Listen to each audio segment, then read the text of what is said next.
For starters, my parents have always taught me how to be independent. I live 30-ish minutes away from New York City by train, so I was taught not to be afraid of the subway systems.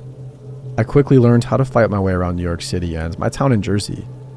I know, don't judge me. Via public transportation, and was always checking in with my parents, whether I was going to practice or a movie with my friends, so it was never a big deal. Anyway, a few weeks prior to the incident, the internet in our house wasn't working and I needed the computer to finish some research papers. Since the library was closed, it was a weekend, typical of my town. My older brother took me to this internet cafe a few blocks away from our house. While there, my brother was talking to his friend Charles and introduced us both. Little did I know, this Charles guy, he was maybe 17 years old, was about to save my life. Oh, I almost forgot an important detail. This cafe was on the main street of my town and there was a bus stop a block away from the cafe. A few weekends after meeting Charles, my friends invited me to go bowling in the city. My parents said okay. I was 14, so obviously I had to ask for permission, and I was on my way around noon. We bowled, got pizza, and talked about my friend's new puppy. Typical girl things. Everything was fine until I was making my way back home. 3 p.m. There are delays with the subway system. Instead of waiting it out, I decided I could take another subway home. It would drop me off at the Newark Penn Station, and I would be one bus ride away from home. No problem. 3:15 p.m. I'm on the subway and notice that this older man in his mid to late 20s is staring at me, and it really creeps me out, but it's nothing new in New York City. I ignore him. At 3:50 p.m., I arrived at Newark Penn Station, and this man sees me get up to go. He makes eye contact, smiles, and hurries behind me. Mind you, I'm a young, small girl at the time, so I'm an easy target. He's creepy, so I decided to walk fast and get lost in the crowds. Doors open, and I speed walk through people. This dude must have 20/20 vision because as soon as I arrived at my bus stop, a fast 10-minute walk, he was right behind me. 4 p.m.-ish.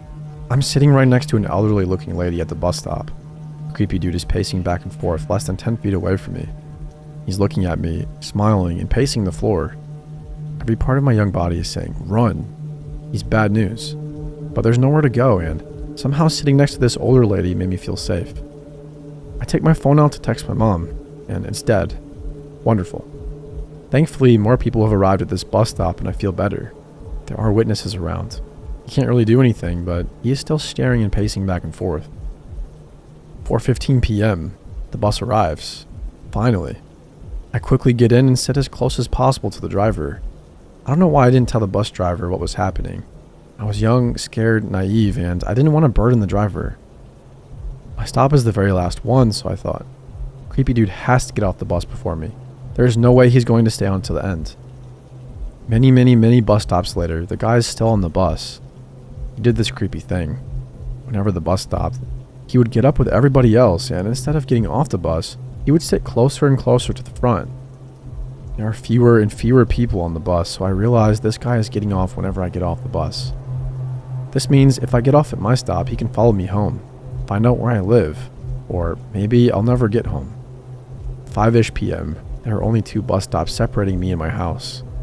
This guy, a lady, and I are the last ones inside the bus at this point. I decide I'm getting out early because I'm not having this guy know where I live. I get off at the bus stop early. He sees me and follows. I pick up speed. He picks up speed. Screw it. I run. He's now running after me. Mid-panic, I remember the cafe. It closes soon. I'm a block away. I run for my life to the cafe, and this guy is right behind me. As I'm approaching the cafe, I see Charles outside, locking up the place. He sees me and knows there's something wrong. I guess he sees the fear in my face and this older dude running after young me. I get to him, and Charles immediately pushes me inside the cafe and locks the door behind us, therefore locking this creep outside. My heart is pounding. I quickly tell Charles that this random guy has been following me across 3 towns and that I was terrified. He calls the cops for me. The guy is staring inside the cafe and I'm staring back at him, protected by the locked yet clear glass door. I had to remember him. The creepy dude smiles and walks away as if nothing had just happened. Little did I know that Charles' uncle is a cop in our town. A few minutes later, the cops show up. After describing him in vivid detail, it takes them minutes to catch this creep still walking down the main street. We later find out this creepy guy had a warrant out for his arrest for armed robbery and had prior accounts of different types of assaults. Had it not been for Charles, I don't know what would have happened to me that day. So, thanks for saving me. And no, this did not deter me from public transportation or from exploring the city alone. My parents did freak out and got me maced though. As an adult, I travel all over the world, sometimes alone, but I'm hyper aware of my surroundings because of what happened at 14.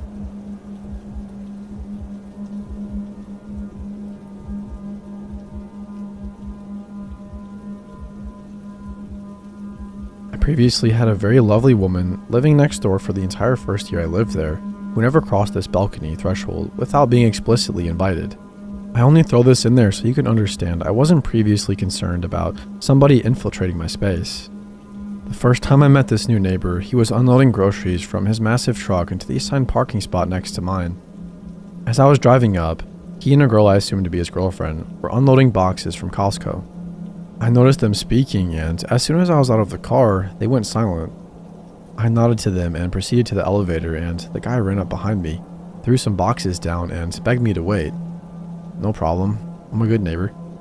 While in the elevator, the girlfriend refused to make eye contact or speak to me. A little weird, but I just thought she was shy. But he quickly introduced himself and was extremely chatty. In the 45 seconds it took to get to the floor where our apartments were, he asked how I liked the place, where I was from, and where I worked. Looking back, his enthusiasm was a little strange, but I chalked it up to him being excited to be in a new place. For the sake of the rest of this story, let's call him Sam. Sam was maybe 33, 6 feet tall, with a slim muscular build, and had hair buzzed extremely short, as if to mask his balding. Pretty average looking by all accounts. The first few weeks we run into each other often, and he always makes small talk and always refers to me as Miss. I assume it's because he forgot my name but wanted to be polite.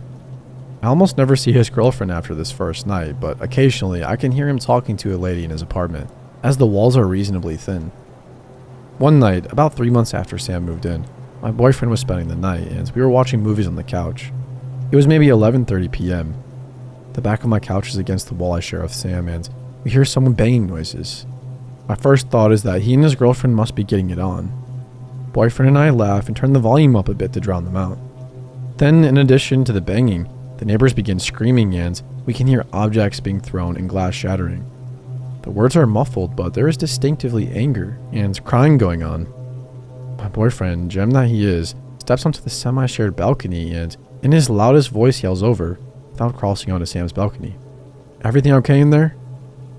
The girl opens the sliding glass door on Sam's side a minute or two later and says, "Sorry about that." So, we leave it alone.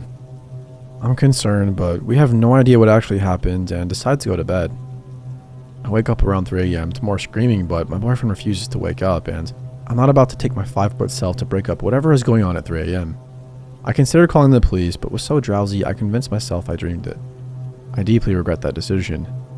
The next morning, I woke up to some terrible personal news. An entirely unrelated death of a friend, and pretty much put the events of that night on the back burner. I didn't forget, but it also wasn't on my mind. Fast forward about 2 weeks. It was a warm day, and I'm outside reading a book in a robe, sports bra and shorts. I'm in a chair that faces away from Sam's apartment, so I can't see his side from where I am. I'm deep in my book when suddenly I get tapped on the shoulder. Sam is standing behind me and asks if we can talk for a second. This man has already crossed an albeit invisible line by coming on my side of the balcony, but I also can't get to my door without physically moving him aside, so I ask him what's going on. He told me it was his birthday and asked if he knew where to get weed because I seemed like a girl who knows how to have a good time. As we live in a state where weed is legal, I told him that I'm sure Google would provide the best dispensary in the area, but I personally didn't have any. He proceeds to tell me how drunk he got last night, and at this point I'm itching for an exit.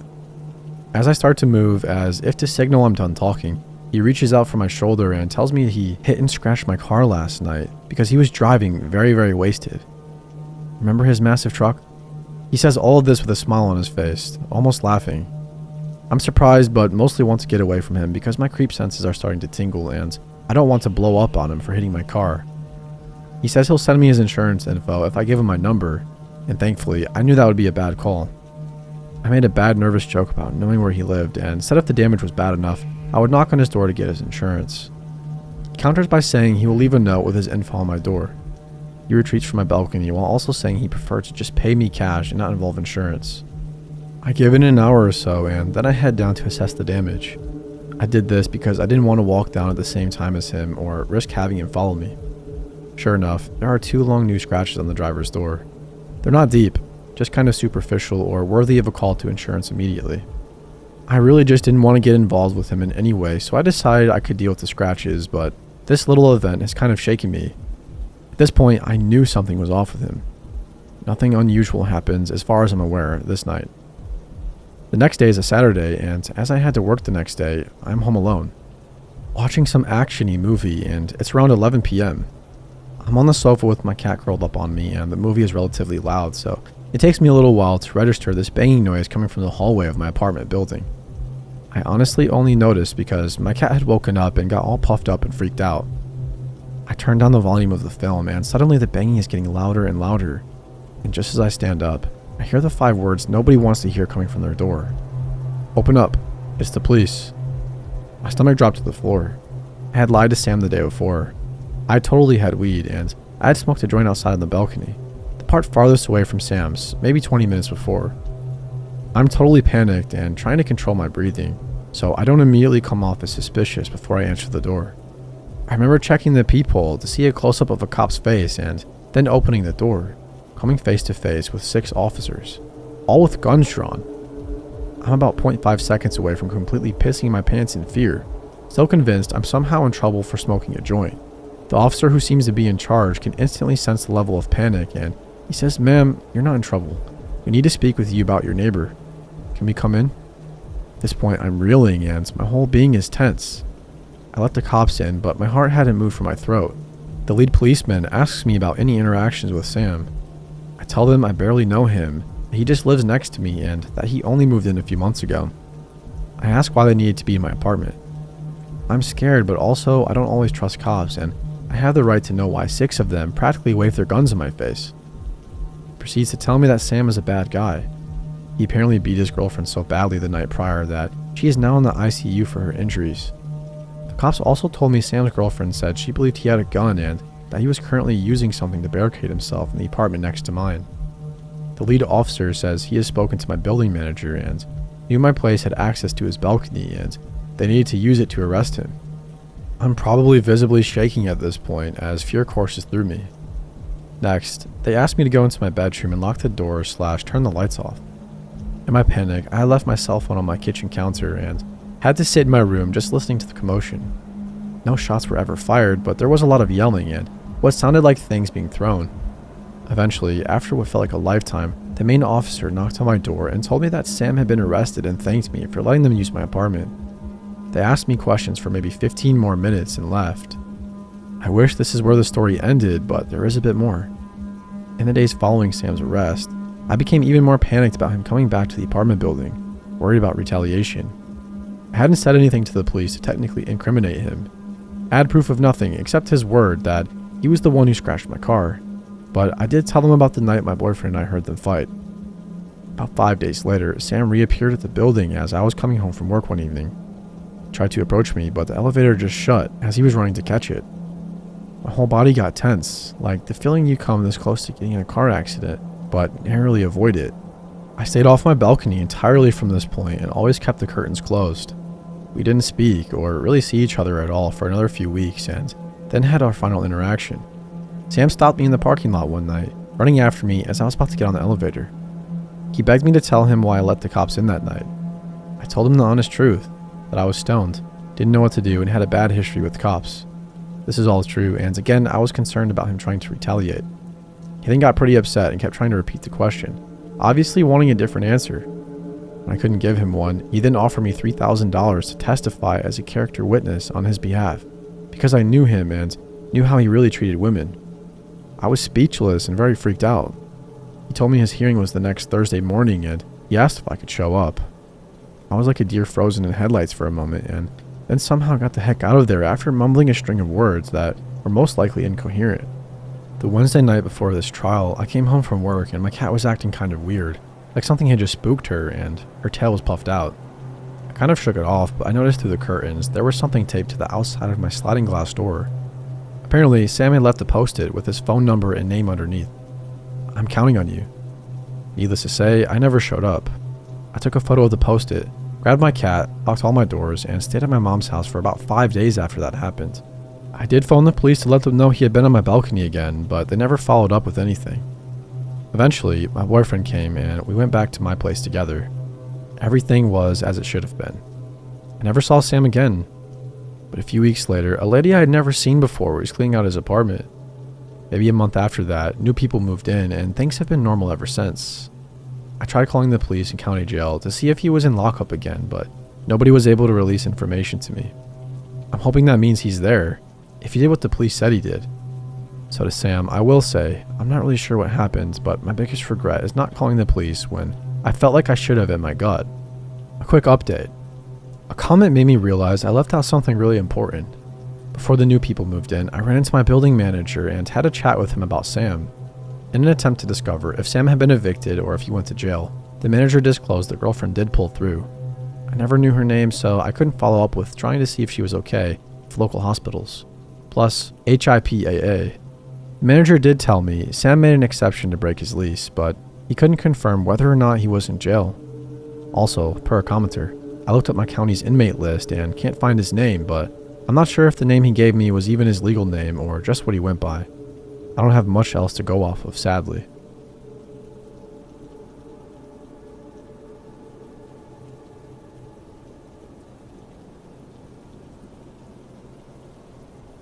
This happened a few years ago when I first started. I work at a 24-hour convenience store, and at this point I was working the graveyard shift. I'm used to all types of unsavory folks, but there was this one guy who left me particularly unsettled. It was about 3 a.m. and unfortunately I was working alone because my coworker decided to call out last minute. The store was dead and I was packing out a delivery when he walked in. He was a short, stocky dude, a little bit older than me, probably in his late 20s or early 30s. I looked up from the task at hand and greeted him with a friendly smile and asked him if he needed help with anything. He grinned and looked me up and down, his brown eyes darkening with lust. Yes. Do you sell condoms? I nodded and pointed him to the health and beauty section and proceeded to make my way to the register to cash him out. He browses for a little and typically, he picks up a box of Magnums and those herbal sexual supplement pills. So, how are you tonight? He inquired. I told him that I was fine, working hard and anxious to go home. His eyes traveled up and down my body, his eyes settling on my name tag, which is pinned just beneath my left breast. I felt a little uncomfortable. I've never been comfortable with people staring at me, and his eyes lingered longer than necessary. He asked how to pronounce my name, and I tell him. He says it's nice. Politely, I say thank you and begin to scan and bag his items, trying to avoid eye contact. He asked me if I had a boyfriend. Truthfully, I say yes. He comments that he must be a lucky man and he wishes he could be in his shoes. Again, I smile uncomfortably and, as we were supposed to do, ask if he needed anything else. Not unless I can have you, he drawled lazily. Now I'm getting annoyed. I ignore his comment and proceed to tell him his total. He swipes his card. I complete the transaction and tell him to have a good night. He thanks me and then asks if I'm working by myself. No, I say. My coworker is downstairs doing some paperwork. I obviously lied. Now he grins. No, he isn't. I've been watching you since 12. Haven't seen another person in here all this time. Are you afraid? I frowned. You've been watching me. That's not creepy at all. I tell him he needs to leave if he's done shopping. I have work to complete. Once again, he laughs at me. I thought he was going to argue, but a group of drunken guys walk in and he left.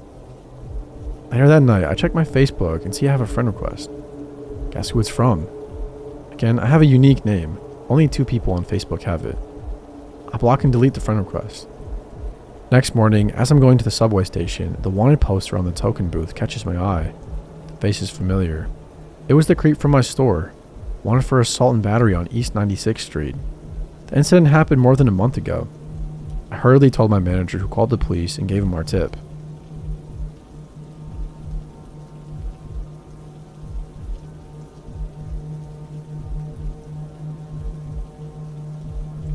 Last night, I was doing some Christmas shopping alone at a local TJ Maxx.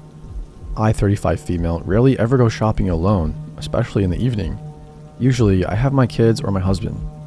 I'm browsing around aimlessly, kind of just all over the store, not sure what I'm going to get. I see this young guy, probably in his early 20s, skinny with glasses. I didn't think anything of it. Went to a different spot and saw him again. He was in the same aisle picking stuff up to look at and putting it back. No card or anything. My red flags were not raised yet. Then I see him a third time in a different area, doing the same thing, but now stopping and texting someone. My senses start to perk up a little bit, like, okay, this is weird. But I'm not nervous yet per se, but I am more aware. Then it happens again, and this time I know something is weird. He is following me all over the place and has nothing to buy. So I start kind of zigzagging through the store and I find a coat that I want to try on. At this point, I was very wary but also thinking I was being ridiculous and paranoid. But I just had this strong sense that this was not normal. I went to the dressing room for about 15 minutes hoping I would lose him. I came out and didn't see him for another 20-ish minutes, so I was relieved, thinking I was definitely being paranoid and he probably left. I go to the checkout after almost an hour and a half of shopping with a cart full of stuff. I was the only one in line. I get called to cash out and I turn around and this man is immediately behind me in the checkout. He came out of nowhere. He only had one item. It was like a cheap little decoration. At this point, I was full on panicking. The cashier could tell I was being weird and very distracted. At the risk of sounding crazy, I almost didn't say anything, but I told her that I think this man is following me. She was extremely empathetic and did not seem very surprised.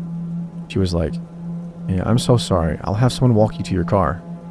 And I was so thankful for her kindness. The man checked out with this one item and left the store with an older man who I didn't see before. The older man had nothing that he bought. The parking lot of this store is a huge dark plaza. I did not want to go outside alone. I just knew it was a very bad idea. The cashier asked another employee to walk me out. She was younger than me but so sweet. I apologized profusely because it was sleeting and cold rain and she had no coat on. She said, "I don't care if it's downpouring. I'll still walk you to your car." It was so sweet, really. She walked me all the way and even waited until I pulled out and drove away. The whole time, I was shaking like a leaf. Like I said, I've heard this happen to so many women, but I kind of thought they might be paranoid or exaggerating. This was extremely scary, though. The more I think about it, the creepier it gets. He followed me around the entire store, and everywhere I turned, there he was. I have no idea what his deal was, but this was so unsettling. My husband freaked out and did not want me to shop alone anymore. I don't want to shop alone anymore. If I had not been paying attention or dismissed my bad feelings, something very bad may have happened. As a woman, being aware of our surroundings is so important. Oh, and a quick edit to add. Yes, the woman who walked me out was younger than me. I didn't ask this woman to walk me out. They asked me if I wanted an escort, and I said yes. That is just who they picked. Another woman employee walked us to the door, and she stood at the entrance while I and this other woman walked to my car, which was only a few rows away from the door. The woman at the front stood and watched us walk to the car. Everybody saying I should have given her a ride to the door should understand that it's not appropriate for me to ask a woman to go in a stranger's car, and she was being watched from the front.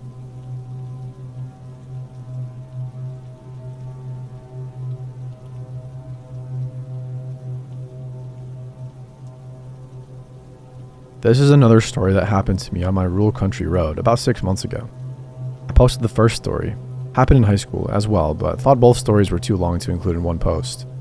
I should have made the title. Being a Good Samaritan put me and my 3-year-old daughter in danger. There was no almost to it, but I can't figure out how to delete that word, so anyways, here's my story. I'm a single mom of a 3-year-old little girl, and I'm so blessed that I have the most amazing parents, who live about 20 minutes away from me and who keep her when I need them to. I live in the city next to the rural area, and you have to go down a curvy wooded rural road to get to their house out in the country. My little girl had spent the night with them the night before, and I headed out to their house the next day, around lunchtime to eat with them and bring her back to our house. It was a pretty day, sunny with a lot of bikers out though, so I was on high alert driving there as anyone speeding and not paying attention could easily hit a biker, which is a big fear of mine. I got there fine and ate lunch with them, and I was headed back to my house. Driving on this rural road, which I know like the back of my hand and typically speed on, knowing when to slow down and when to take certain curves, etc. My little girl requested I put on her favorite songs in the car, so I was kind of watching her sing as she sat in her car seat in the back through my rearview mirror. As we drove back home, I caught a glimpse of something blue up ahead, just on the edge of the woods near the road. I was going fast enough that the image didn't quite set in as I approached and then passed it, but right after passing it, My brain finally processed that it was an older blue car. It was flipped upside down and was rammed into a tree. The road was empty with only one house nearby, and there wasn't any ambulances or cars near, so at first I was like, what the heck? Truly, the wreck didn't look like it had just happened, but I knew something was wrong in my gut. I pulled my phone out and called 911 as I kept driving, not fully processing that this has just happened.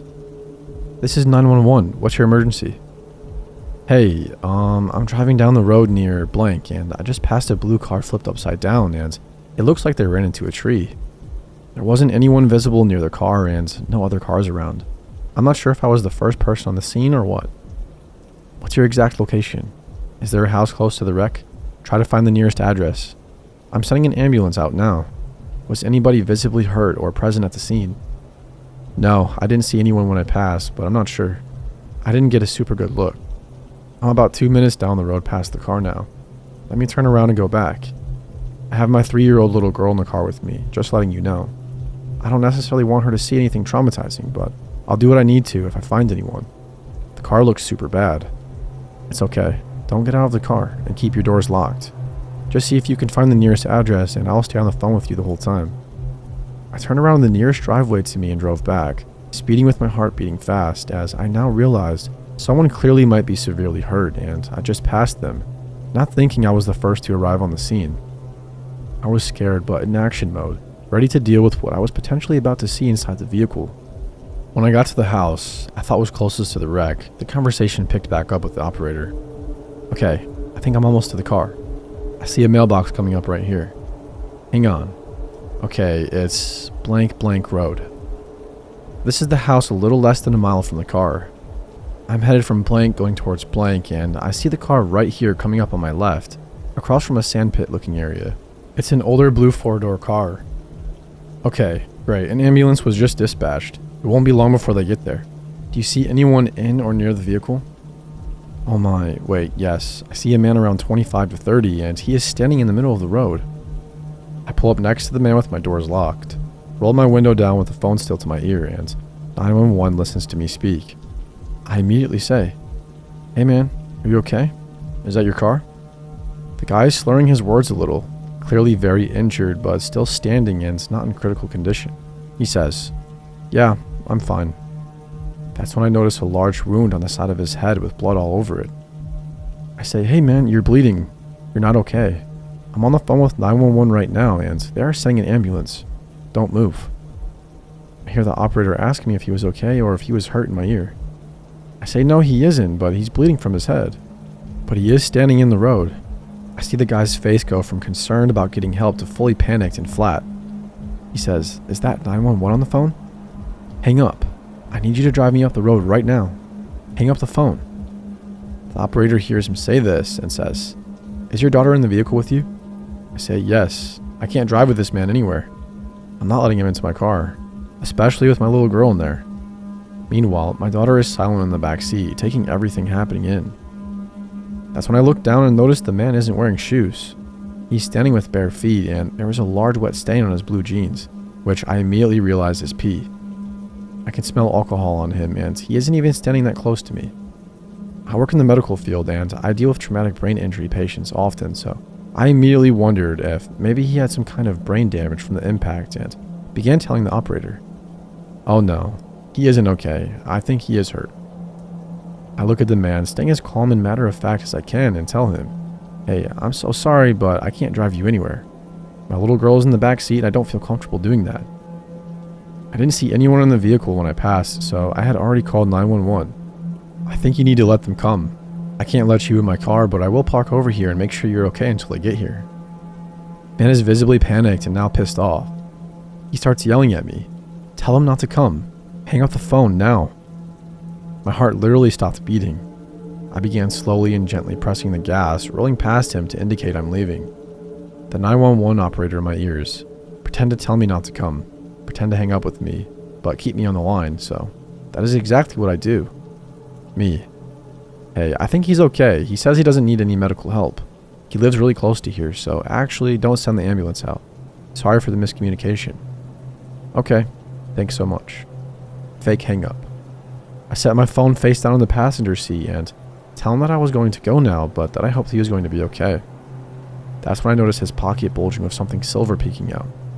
I knew right then this man was armed, and I had to get the heck out of there. I smiled and said I was sorry I couldn't help, then quickly rolled my window up and sped off, turning around further down the road and passing him again at 65 to 75 miles per hour on a 45 mile per hour road. I was crying hysterically, and I picked up the phone to tell the operator what had just happened. She said, "It's okay. You did the right thing. You played it cool and appeased him. We have the address and the ambulance is less than 5 minutes away." As she asked me for my name and identifying information, I saw and heard sirens further up ahead. I'm so thankful that I had the operator coaching me through that situation. I still don't know what happened to the man, but I do know that he was clearly intoxicated, dangerous, and fully panicked, which is a scary combination that will make people do things without thinking clearly in an instant. My little girl asked, "Mommy, was that man hurt? I saw a boo-boo on his head."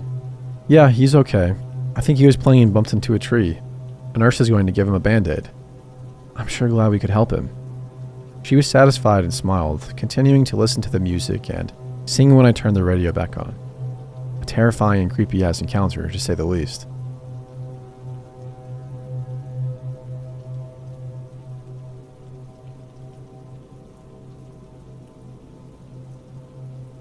Growing up as a child, I lived on a street full of young, excitable, and rowdy kids. We would all play out into the early evening during the summer holidays, and all of our parents knew each other and got along.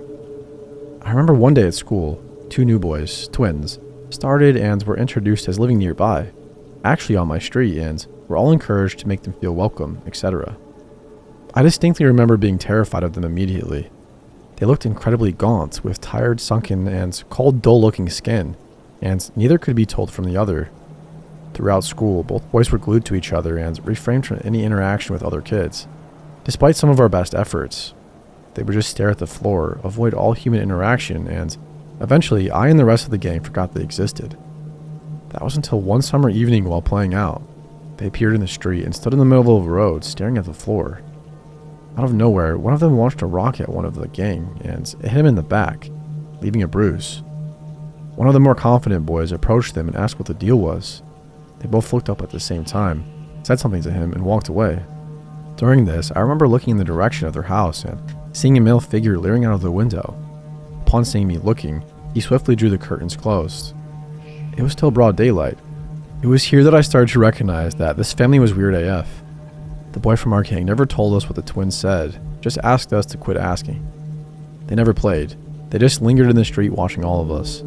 They would glare and never interact. I remember seeing one of them kick a live cat across the street while the other chased it away when it finally landed. This went on for some years, and eventually some kids moved away, leaving just me and one other boy from the original gang. We were now around 13 or 14 and would venture further than our street to play out. One night, I and the other boy were playing football when the twins approached us and kicked the ball so hard, it flew miles into the woods we were near. The boy I was with began to complain, but before he could finish, one twin launched an uppercut to his face, lifting him off his feet and rendering him unconscious. I froze and shortly after began to scream. The twins walked slowly past me and one pushed me hard to the floor, the other making a kicking motion towards my head, to which I ducked and they walked off, in sync, of course. I rang for an ambulance and, after being checked by paramedics, we were returned home to our aggravated and concerned parents. Later that evening, the twins' father appeared on our doorstep, hysterically accusing me and my friend of bullying and provoking the twins into the assault and threatening my parents that we would regret provoking them. We stopped playing out as much as we were both terrified of the twins. They were constantly in fights at school, but not scuffles. Actual violent assaults causing many victims to need hospital treatment, until eventually they were suspended for good. They moved from our street and I didn't hear of them for years. Fast forward about 10 years, an old school friend and I were catching up, and they tell me how they found out the twins were beaten and neglected by their father growing up, forced to train jiu-jitsu almost every day, and lived a very regimented life. There were also claims of sexual abuse, but I'm not certain how much weight all of that holds. Part of me feels sorry for them, but the other part wonders what horrific crimes they will go on to commit in adult life. Another part of me wonders if they would ever try to target me in the gang and come back for us in adult life, even though we did nothing wrong.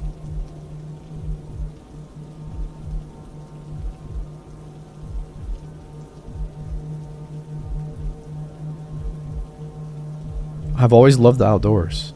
I was fortunate enough to be born in the Great Pacific Northwest, the Western Washington Cascades to be exact. My father and I spent much of my early years of life exploring the mountains, fishing and hunting. There are parts of the Cascades I know like the back of my hand. One of those places is called Goblin Creek, up the Index Galimo Road off of Highway 2. When I was a kid, we would drive up there to do some fishing and shooting, but also to collect a specific type of rock that, when cut in half and polished, would resemble a scenic picture of the view of mountains from within a cave. I do not recall the true name of these stones. We just called them picture rocks. My father's friend and neighbor owned an art gallery and mineral shop that used to be a church. If you've ever driven through Startup, on your way from Sultan to Gold Bar on Highway 2, you might remember seeing the robot sculpture outside the shop that my dad built. This is the place that we sold the stone for $2 a pound. It was lucrative revenue for a preteen. The walk from the creek where we harvested these rocks to the dirt road wasn't particularly long, but it was lengthy enough that you could presumably get lost while en route if you didn't know where to go. In the years we spent at this creek, I had only ever seen two other people out there. One was a game warden that heard the gunshots from our target practicing session and tracked us down to make sure everything was fine. The other is the subject of my curiosity. When I was about 14, I distinctly remember hauling a backpack full of these rocks up from the creek to my dad's truck. Along the way, I ran into a man that looked to be about 30 years old. We both appeared to be surprised that we would run into anyone in this rather remote section of the mountains, but as I got closer to this man, he was heading down to the creek. I was heading up to the road. He seemed to grow increasingly more startled, as if he was seeing a ghost. He didn't say anything as I passed. He just stared at me, seemingly trying to figure out the appropriate words to ask me something. After passing him, I remember thinking how much this guy looked like he could be in my family. The similarities were striking.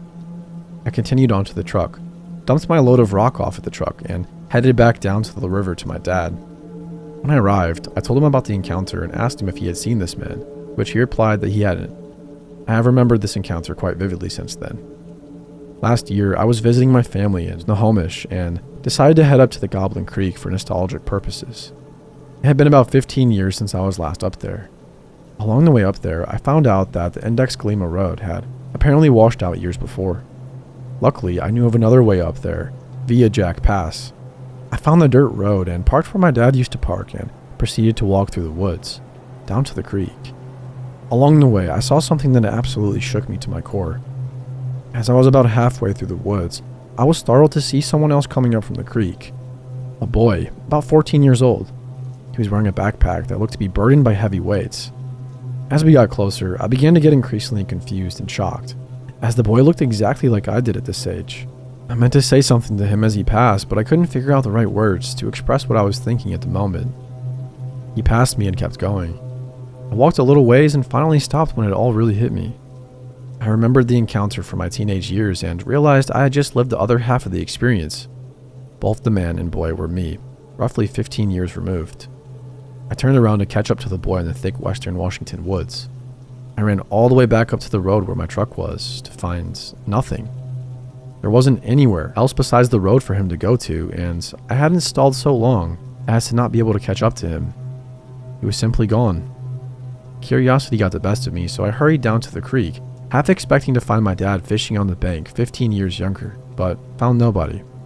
I ended up going home and deciding that this experience was too unbelievable to tell even my friends and family. I just wanted to get this out there to the wonderful Reddit community to see what others think and hopefully to see if anyone else has had this type of experience as well.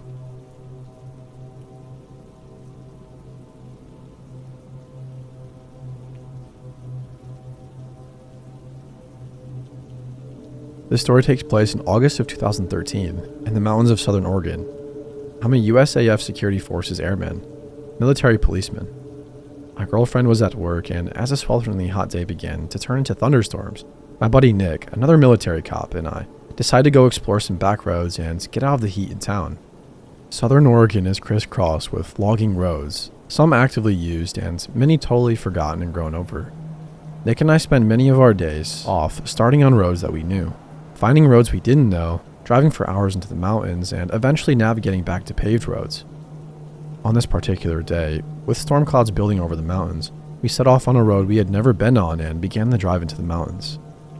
After driving for around an hour, We hadn't seen nor heard any signs of other people in the woods. We rounded a bend in the thick fir woods and emerged in a meadow that was totally surrounded by thick aspen groves. The meadow was perfectly flat and eerily still. We both noticed the strange stillness almost immediately. No birds, hardly any insect noise, no squirrels, and certainly no other people. On the far side of the meadow, right at the edge of the tree line, there was a picnic table. The table was very odd, however.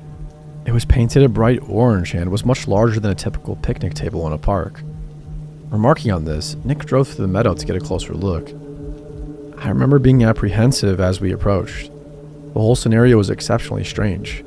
The overall silence of the aspen grove was unsettling. Also, it was nearly impossible to see far into the trees, as aspens grow extremely close together. When we parked by the table, I hopped out of the passenger seat of the truck to check it out. I'm not very tall, only about 5'5". Regardless, the table was ridiculously oversized and practically unusable. The seats were nearly at chest level, meaning I would have to climb up to even sit on them. As I was looking at the table, Nick called me over to the truck, and I noticed he was looking back into the aspens. At first, I couldn't see what he was looking at, but then I noticed a splash of color that was completely out of place in the thick trees. A small one-man tent was set back in the trees, about 50 feet from the strange table.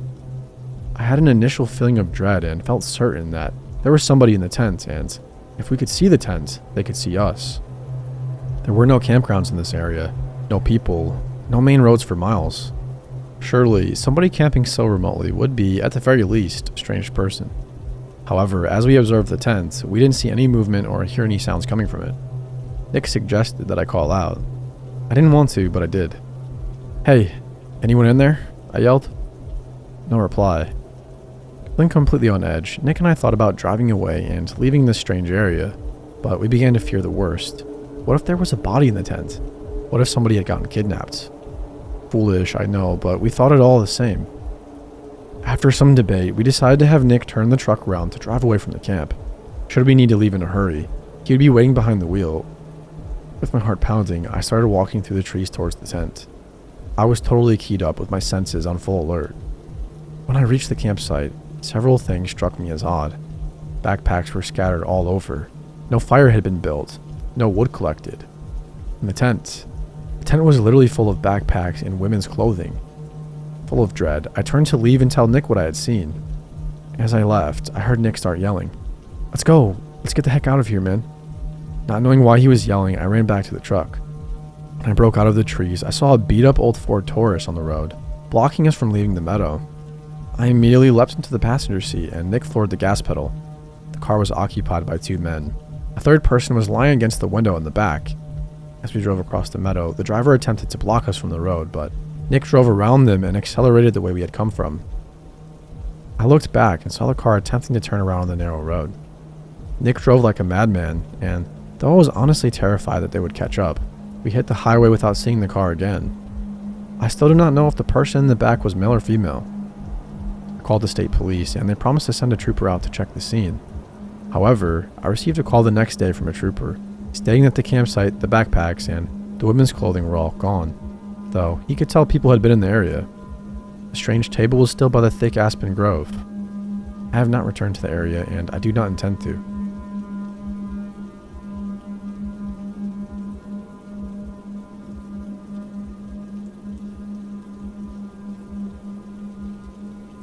I, female 31, was alone at work the other night when a customer, male, came walking in through our back door.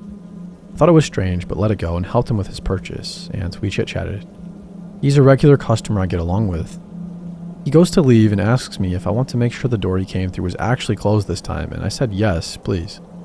So he leaves, and I hear the door open and close loudly 2 times, as if he were ensuring me he was slamming it closed. I called my boyfriend and put him on speaker to let him know I was going to be later than usual, due to the last-minute customer. We were talking when all of a sudden, the same customer I thought had left comes around the corner from our back room to ask me a follow-up question about something really trivial. I thought he had left. I have no idea what he was doing back there between the 2 door slams I heard and me talking on the phone, but he must have been just standing back there for whatever reason. After that, I could not shake the feeling that something bad could have happened to me. 80% of my brain is telling me I'm overreacting. That man wouldn't do anything to me. Then the other 20% just can't stop wondering what the heck that was all about, and I'm creeped out. I did tell my boss about it the next day. She had me go pick up a doorbell from the nearest Lowe's so our delivery drivers can ring it for deliveries because our back door is staying locked from now on. My boss wanted to say something to him the next time he comes in, but I told her for us to just let it go. We have prevented it from happening again. My ASM wants to tell him about himself and how he needs to be more self-aware and a lot less comfortable around there.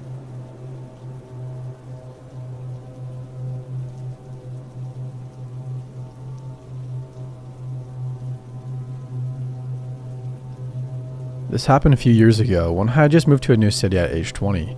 Female, working and going to school full time. I had a hard time meeting guys my age, so I turned to an online dating in hopes of meeting the one. I chose Plenty of Fish, thinking somehow it wasn't like the other dating sites. And this is where I met Anthony. He messaged me first, and there were a few red flags, but I was desperate to talk to someone off of POF who wasn't just trying to hook up or score nudes. I noticed all of his pictures were of random pro skateboarders and Nick Cave.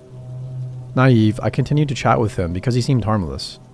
I couldn't quite point out what gave me a weird feeling, but it all started off innocent enough, and I thought he was just a little weird or quirky.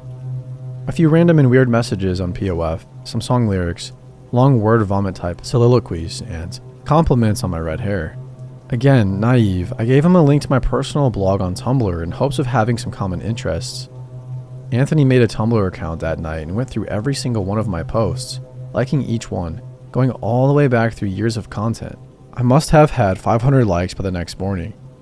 Some time passed and I was no longer interested in pursuing Anthony, mostly due to the fact that all of our conversations were one-sided and just random and bizarre. Every once in a while, he would send me a random message on Tumblr about clouds, his clothes, some more unrelated lyrics, and his love of foxes. He actually asked me to go on a date with him, but I told him I had a boyfriend. By this time, I had been dating my boyfriend for 6 months. Anthony still continued to like my posts on Tumblr and was reblogging a lot of art, animals, and various interests. He posted one selfie of his face. He looked my age with messy long brown hair and a beard. I was grateful we had drifted apart and simply deleted and ignored any messages he sent me from his account. One day, I received a message on Tumblr from a girl named Tandy. She said she had recently moved to the city and was looking to make some friends. She had been following me for a while and thought we had a lot in common. I looked at her Tumblr and she had quite a lot of content dating back several months. All of her posts related to my own interests, and I thought I had met my new best friend. We began chatting for hours, bonding over various things and exchanging experiences. She loved all the same music and seemed like such a cool person. Being new to the city, I still hadn't made many friends and was eager to perhaps start an offline friendship with Tandy. I invited her to my boyfriend's show. I figured it was public and safe. I'd be surrounded by people, and I now added her on Facebook, saw what she looked like, and felt comfortable with her. She didn't have many friends or updates on her page, but I attributed that to the fact that she said she was new to the city, a homebody introvert type, and was putting in long hours at a local radio station she worked at. Innocent, naive me believed everything. I was so excited to have made a friend. We had even exchanged numbers and texted daily. I know that the person I was talking to that whole time was indeed Tandy. After chatting for a month, the day finally came. It was my boyfriend's show, and I was going to meet her. The doors had just opened, so there weren't many people at the venue yet, but I recognized her right away, sitting at a table. I noticed she was not sitting alone. She was sitting with a guy in a toque with his face shrouded with hair and a beard. My heart literally stopped because I realized she was sitting with Anthony. My boyfriend was setting up his gear. None of my friends had arrived yet. Nobody knew at this point about Anthony.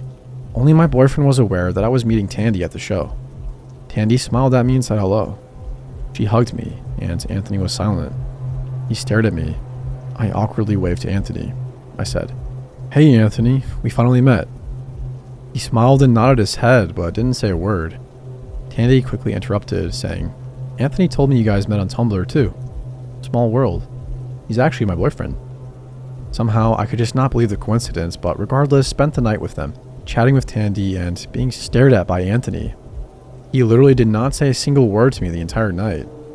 My boyfriend had no reason to think anything was going on, and for some reason, I was super embarrassed about the situation, so I did not tell my boyfriend about Anthony that night. Later, I texted Tandy to inquire about her relationship with Anthony. I didn't get a reply. Called her 3 times, and the phone was out of service. I went online. Her Tumblr was deleted. I went on Facebook, and her account was there but no longer being updated for the week that I watched it. She didn't respond to any of my messages. I went onto the website for the radio station she apparently worked at, and she was not listed anywhere as a member of the personnel or a volunteer. I later made a friend who worked at this radio station, and she confirmed there was never anybody named Tandy who ever stepped foot in the station or did any of the stuff Tandy claimed to be doing.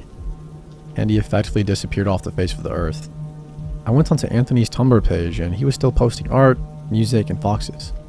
I decided to creep into what he was liking on Tumblr, and all of his likes were of red-headed women in various states of bondage and abuse. Kate Winslet in Titanic, Scully from the X-Files, fan fiction about kidnappings and enslavement, and red-haired women dressed as foxes in cages. I still thought I had control over the situation. In fact, nothing happened for a while after that. Until a month went by and I was at the art gallery with some friends. I was going through the exhibits when my heart dropped. Anthony was there too. He followed us through the exhibit for a while and then disappeared. I couldn't figure out how he knew I was at the art gallery on that day. I saw him at a few other events that I could not understand his connection to. Nobody knew who he was. He just lingered in the background and disappeared. I saw him at a bunch of other shows, a smaller party at my friend's gallery, and a pop-up shop downtown for my friend's business. My boyfriend had another show a few months later. The band was loading in gear and the bar was empty. Doors had just opened maybe 5 minutes ago and I was waiting for sound check. I look at the bar and my heart drops again. In full construction uniform, Anthony is at the bar holding his hard hat. He is still wearing his work vest and still in work boots. By now I am freaking out and actually ran into the bathroom to think of what I needed to do. The woman at the bar saw me run to the bathroom and came to check on me. I asked her about the man in the construction uniform at the bar and she told me he was really weird, had arrived an hour before doors opened and had stood outside waiting to come in. Didn't order a drink, he just appeared to be waiting. I asked this woman to get my boyfriend, who was just finishing sound check at this point. I told my boyfriend everything I knew about Anthony. Of course, my boyfriend went to Anthony like a bat out of hell and interrogated him at the bar. Anthony had no expression as my boyfriend told him to get lost and that he never wanted to see him again. He took his hard hat and backpack and left. When the show started, I finally began to relax. My friends were there and I felt a little bit more protected. I looked beside me and, you guessed it, Anthony had changed into regular casual clothes and was standing right beside me. Just stared. I ended up hiding in the green room the entire show, and I left early with my boyfriend. We could not find Anthony after that. My boyfriend asked how Anthony was finding out my whereabouts, especially considering the art gallery trip was only talked about on a Facebook group event. I told him I never added Anthony on Facebook. My profile security settings were on the highest possible. He then asked if I still had Tandy as a friend on Facebook, and I said yes. Then realized that Anthony was stalking me through Tandy's Facebook account, and I needed to block and delete her. It took a lot to accept that Tandy was not real, had pretended to be my friend, and was perhaps even paid by Anthony to gain my trust. That was hard to swallow. I blocked and deleted Tandy, and I never saw Anthony at an event ever again. Then my boyfriend started getting strange friend requests on Facebook. One was from a fan of his band who lived in Ontario. Boyfriend initially was stoked and had no issue talking to this fan about his music and possibly making it out to Ontario for a show. But as the conversation went on, he got a bad feeling. More and more, this fan asked my boyfriend about his rose, which was what the fan referred to me as. The fan asked my boyfriend if he would bring his rose to the next show. My boyfriend got wise to this and blocked the fan immediately. He didn't tell me about this fan until a few months later. I happened to be on my boyfriend's computer and noticed him in a Facebook conversation with a girl named Lynn. She was beautiful, blonde, thin, listed as a model, and living in a city 3 hours away. I couldn't help myself as the messages started to pile up while I was checking my email. I read my boyfriend's conversation with Lynn and my heart sank. Initially, I thought he was having an affair with her. Lynn was using such sweet language, sending pictures, asking him to meet up, asking if your Rose would be mad if she found out. I was shaking when I called my boyfriend down and asked him straight up, "Who the heck is Lynn?" My boyfriend said it was Anthony. I didn't believe him until my boyfriend told me about the fan and showed me all the messages and pointed out the location where all these messages were coming from. The same city we lived in. Anthony didn't realize at the end of every message it said, "Sent from blank, not Ontario, not the nearby city," yet profiles listed a different city entirely. Lynn had hundreds of friends who ended up being bots from Thailand and India. Lynn used the same style and language as the fan, and I noticed Anthony himself. I ended up creeping on Anthony on Facebook and finding out all the information and pictures he was using of Lynn were actually from one of Anthony's mutual friends on Facebook. I found her actual legit profile and everything. I had my boyfriend blocked and deleted all the accounts. I gave up my blog that I spent over 5 years cultivating and gaining 5,000 followers. Anthony went as far as to find a few listings that my boyfriend had made on co.ag for various things. Anthony actually contacted my boyfriend and set up a meeting to buy some tools. All was set to go. My boyfriend was going to meet him until the potential buyer called my boyfriend to ask, "Can I meet you at home?" He of course declined. The potential buyer then asked, "Will your Rose be with you?" My boyfriend hung up and deleted all of his co.ag ads. Anthony must have found them by searching my boyfriend's email. By now, I am terrified of going to the police, but unless Anthony physically harms or threatens me, nothing can be done. We lived like this for about another year. By now, I have been stalked by Anthony for 2 years. Eventually, all this weird stuff just stopped, and I never heard from Anthony ever again. His Tumblr is still active. He still posts foxes and likes and follows a very particular kink scene with redheads. I haven't seen or heard from him for several years now. My boyfriend is the only one who has ever heard Anthony's actual voice.